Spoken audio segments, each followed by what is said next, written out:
сегодняшний день в Абхазии нет неврологического,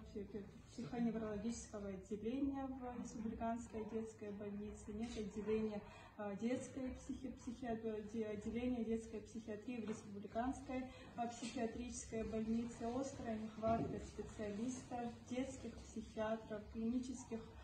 психологов, и от этого дети, которые нуждаются в такого рода помощи, дети с различными расстройствами психическими, недополучают необходимую помощь. Лет через 10 уже будет пласт неговорящих, асоциальных, опасных для себя, опасных для окружающих людей, и это будет еще большая нагрузка на государство. То есть я понимаю, что мы всегда стараемся сэкономить деньги, кадров нету, денег нет, но если сейчас этому не уделить внимание, то через 10-15 лет мы будем еще больше проблем иметь, которые будут более затратными и более сложными.